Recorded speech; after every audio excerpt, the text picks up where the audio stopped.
સુરત શહેરની લાલગેટ પોલીસે ઓટો રિક્ષામાં બેસીને પેસેન્જરોની નજર ચૂકવી પેસેન્જરોના ખિસ્સા તેમજ પર્સ બેગમાંથી મોબાઈલ ચોરી કરતા ઈસમોને પકડી પાડી। લાલગેટ પોલીસ સ્ટેશનના પીઆઈ ચૌધરી સાહેબના માર્ગદર્શન અને સૂચના મુજબ રિક્ષામાં બેસતા પેસેન્જરોના ખિસ્સામાંથી બેગ પર્સમાંથી મોબાઈલ ગુમ થવા અંગેના બનાવ પામેલ હોય જે અનુસંધાને તેમણે આરોપીઓને તાત્કાલિક શોધી કાઢવા માટે સૂચના આપેલ હતી।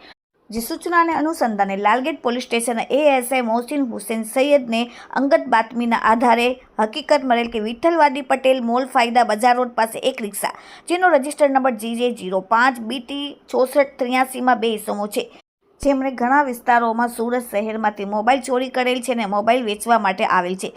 જે બાતમીના આધારે લાલગેટ પોલીસ સ્ટેશનના કર્મચારીઓ પંચોને સાથે રાખીને વોચમાં ગોઠવેલ હતા।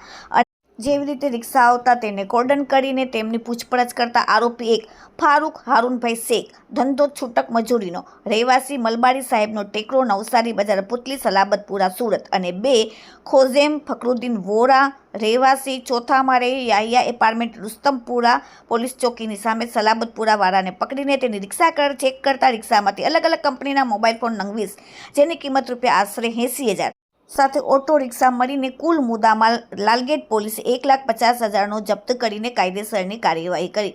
લાલગેટ પોલીસે બંને આરોપીઓની કડકાઈથી પૂછપરછ કરતા કહેલ કે રિક્ષામાં પેસેન્જરોને બેસાડી નજર ચૂકી ચોરી કર્યાનું સ્વીકાર્યું અને મોબાઈલ ફોન 80,000ના સાથે ઓટો રિક્ષા મળીને લાલગેટ પોલીસે તેમને કબજે કરીને હવે કાયદેસરની કાર્યવાહી કરેલ છે। એટલું જ નહીં પણ પકડાયેલ ઈસમ ખાજેમ ફકરુદ્દીન વોરા સાજલપુરાનો સુરતના ચોક બજારમાં 2 અને પાંડેસરામાં 2 ગુનાહિત ઇતિહાસ ધરાવે છે, જ્યારે બીજો આરોપી જેનું નામ છે ફારૂક હારૂનભાઈ શેખ જે પાંડેસરા પોલીસ સ્ટેશનમાં 2 ગુનાહિત ઇતિહાસ ધરાવે છે।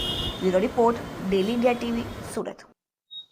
ગઈકાલ લાલગેટ પોલીસ ટીમના એએસઆઈ મોહસિનભાઈ અને હેડ કોન્સ્ટેબલ દિલુબાને બાતમી મળેલ કે લાલગેટ વિસ્તારમાં એક રિક્ષામાં 2 ઈસમો ચોરીના મોબાઈલ લઈને જાય છે। બાતમી હકીકત આધારે અમે રિક્ષા સાથે બંને ઈસમોને પકડી પાડેલ, જેમાં એક ખોજેમ ફકરુદ્દીન વોરા અને બીજો ફારૂક હારૂન શેખ બંને સલાબતપુરાના રહેવાસી છે અને બંનેને ત્યાં રિક્ષામાં અમઝડતી કરતા કુલ 20 મોબાઈલ કિંમત રૂપિયા 80,000ના મળી આવેલ અને બંનેની પૂછપરછ કરતા તેઓ ખાસ કરીને અઠવા વિસ્તાર અને કોટ વિસ્તારના પેસેન્જર રિક્ષા લઈને ફરતા હોય અને રિક્ષામાં પેસેન્જર બેસાડી અને એમને આગા પાછા બેસવાનું કહી અને જે કોઈ ફરિયાદી હોય એમના મોબાઈલ કાઢી લેતા હતા।